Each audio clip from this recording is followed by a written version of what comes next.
Hey everyone, it's Michelle. In today's video, I will be sharing with you my 5 current favorite sunscreens ever. Ever since I started my blog, I believe I've reviewed about 27 sunscreens total, and it's still not including some of the ones that I'm about to mention in this video. So it's probably past 30 sunscreens that I have tried, just a few of them that I have not done a dedicated review yet. Out of those 30-ish sunscreens, there are 5 that are my absolute favorites. The common denominators that they all have is that I just really enjoy using them. They have great textures. It's really easy to apply a generous amount all over my face and neck. I can also reapply these sunscreens very easily as well.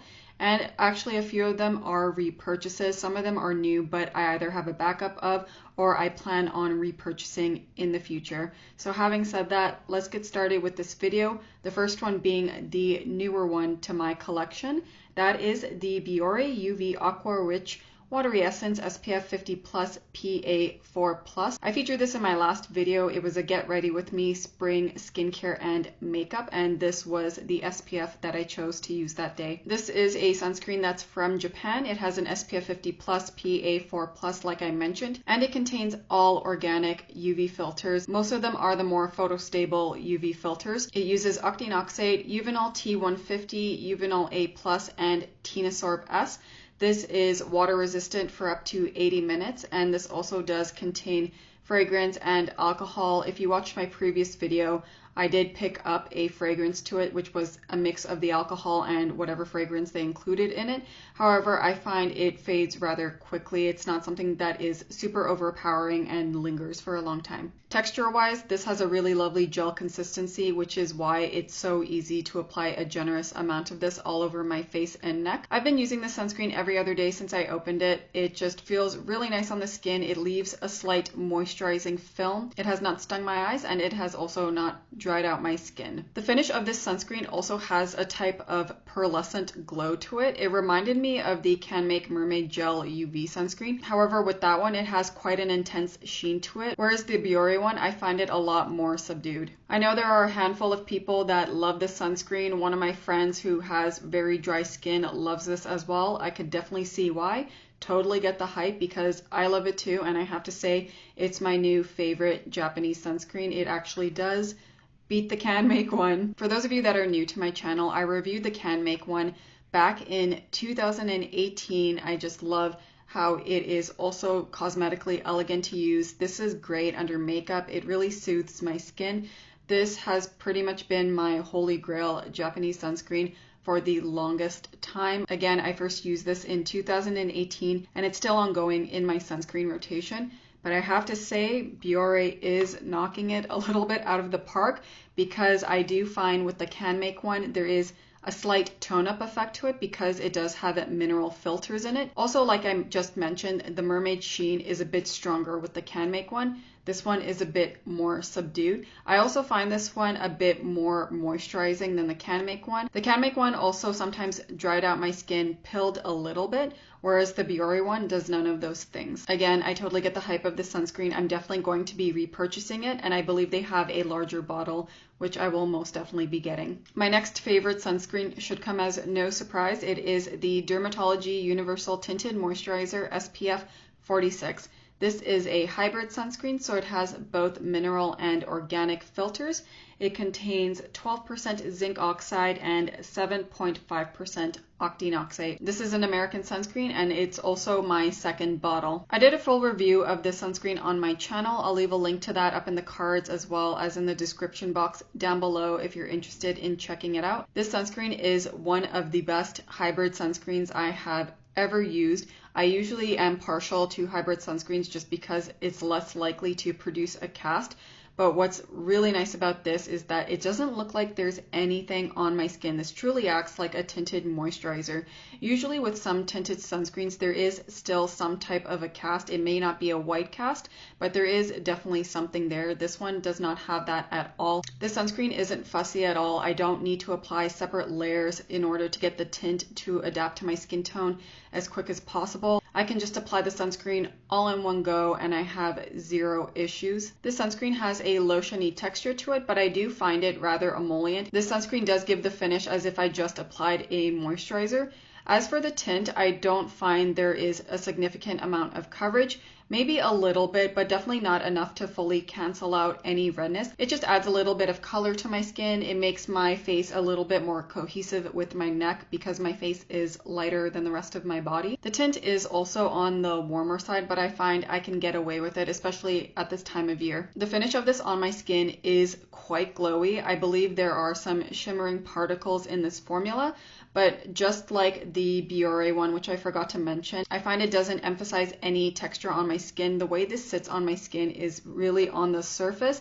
It has that nice UV film. It does not sink into my skin, therefore emphasizing any texture that I have. I wear this over moisturizer because when I was using this during the colder months, I didn't find it enough on its own.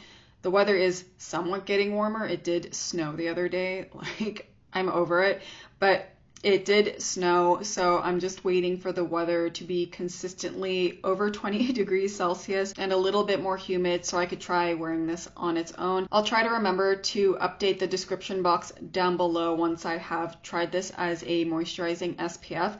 But so far, it just adds a nice layer of moisture onto my skin. So for those of you with dry skin, you will still enjoy this. For those of you with oily skin, the glow may be a bit much, but you're more likely to get away with this as a moisturizing SPF. The next sunscreen favorite is a European sunscreen. It is by La Roche-Posay. It is their Anthelios SPF 50+ Ultra Fluid Invisible Finish Lotion. This one is for the Canadian market specifically. Out of all the SPFs I'm sharing, this is probably the highest protecting one because it's not only a UVB protection of 50+, but the PPD, according to La Roche-Posay Canada's Instagram, is 35. For those of you that thought that this is the same as the Shaka Fluid in Europe, it is not. If you're interested, I did write a blog post reviewing this sunscreen and how it compares to the Shaka Fluid. I'll leave a link to that down below. I did have my hopes up that this would be the same as the Shaka Fluid in Europe, which has a PPD of 46.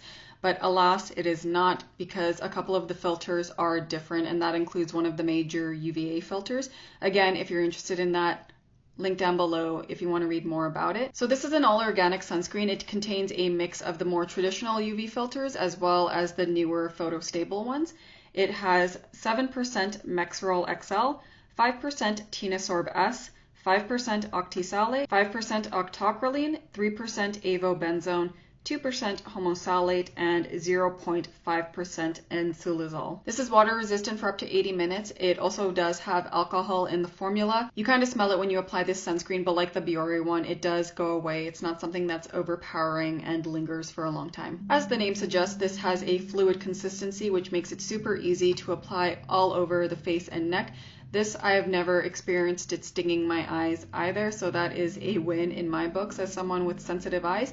I do think that with this one and the Biore one, because they're water resistant, that's why, because it's not moving around my face as much, at least that's my assumption of it. Aside from the sunscreen being super easy to use, I was pleasantly surprised at the moisturizing finish it gives. It's quite emollient on the skin, and the finish of this is rather glowy. I am wearing it right now. I have powdered my face down a couple of times already. You could see that my neck is still shiny as well. So this does have quite a strong glow to it, even though it has a thinner texture, and I do think that those of you with oily skin can just use this as a moisturizing SPF. You may want to keep that in mind. And actually, for those of you with a drier skin type, I was able to wear this on its own last summer as a moisturizing SPF. My skin was very comfortable. This is my second bottle of this sunscreen. I love it. It's just not only really nice to use, it has a high UVA protection. It's also very easy to get on the Canadian market. You just need to go to your local drugstore and you will find the sunscreen,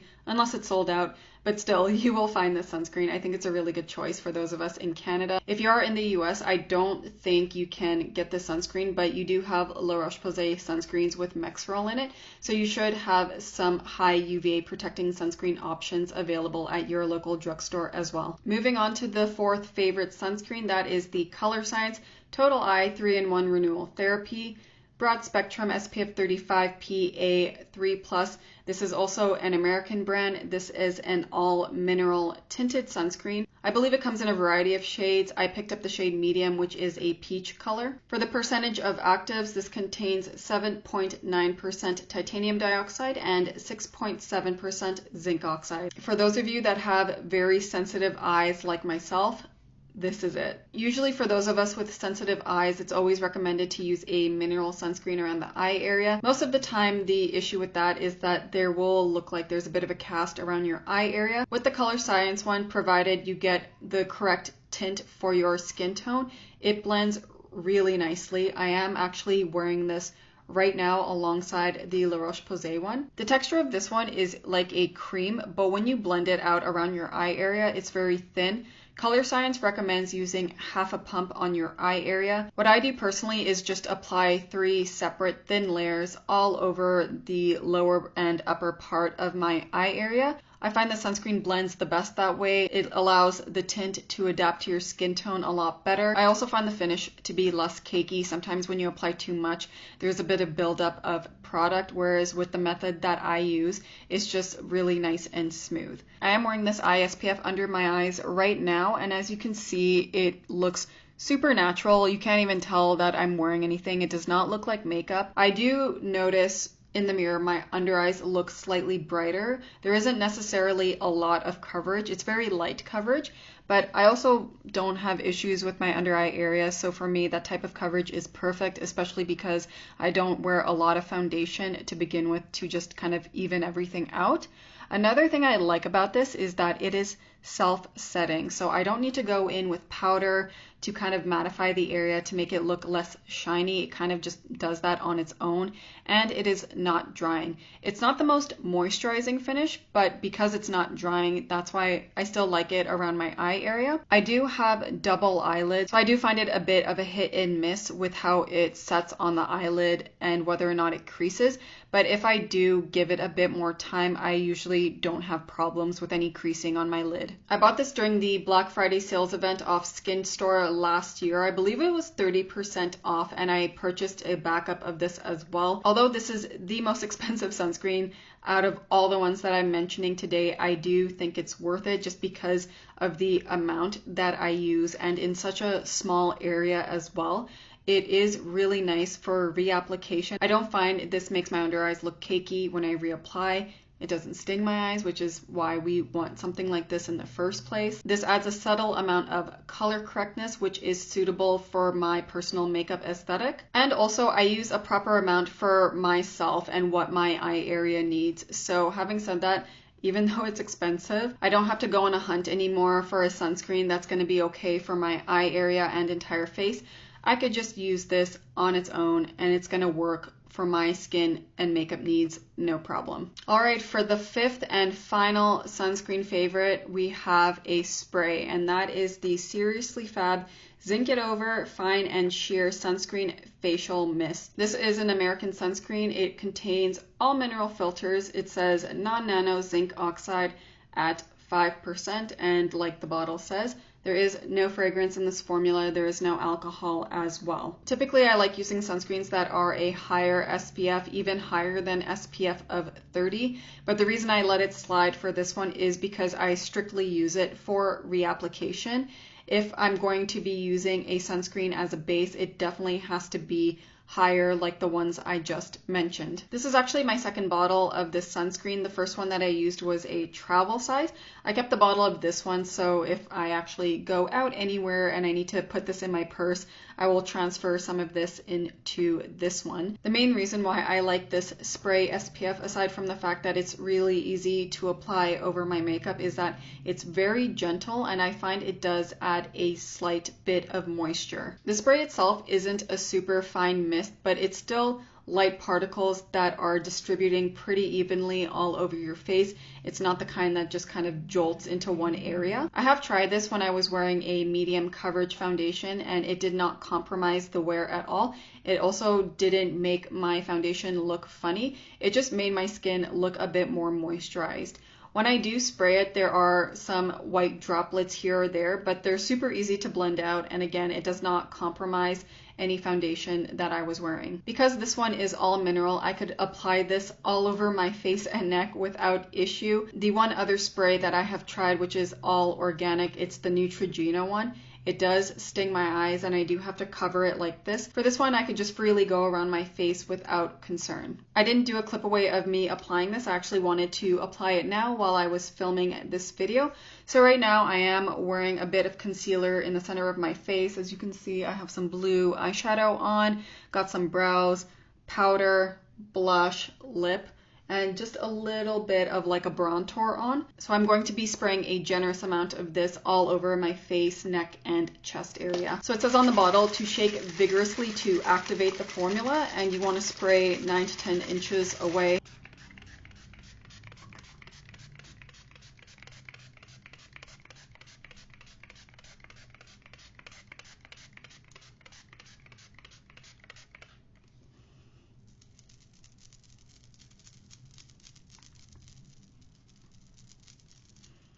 I held in my breath the entire time while spraying that. You definitely do not want to be inhaling while the particles are in the air. I even still see some particles, so be mindful whenever you use a spray or a powder. Hold your breath while you're applying. So right now I feel sufficiently sprayed. My chest actually feels a little bit wet. There are some droplets here. Again, I'm just gonna pat it. No biggie. And again, I've done this over a foundation when I wore medium coverage and there were no issues. If you also have a face puff on hand, you can also use that to just kind of make this process more quick, but because I don't have it on me, I'm just using my hands. My neck and chest took longer to set just because I find majority of the mist probably fell in that area, but it still felt like my face was sufficiently covered, so no issues there. As you can see, I am a little bit glowier, but my blush and bronzer are still in place. My eyeshadow has not been compromised. Same with my eyebrows and my lips and my concealer. All it did was not only add an extra layer of protection to my skin, it also added a bit more moisture and glow. And of course, there is absolutely no cast whatsoever with the generous amount that I applied. And that is it for this video. These are my top 5 favorite sunscreens that I have tried out of the 30-ish sunscreens I have reviewed so far. If you did enjoy this video, please be sure to give it a like, subscribe to my channel down below for future videos, leave a comment if you have any questions, recommendations, or you would like to see a dedicated review on one of these sunscreens. Let me know, and I will see you all soon. Ciao.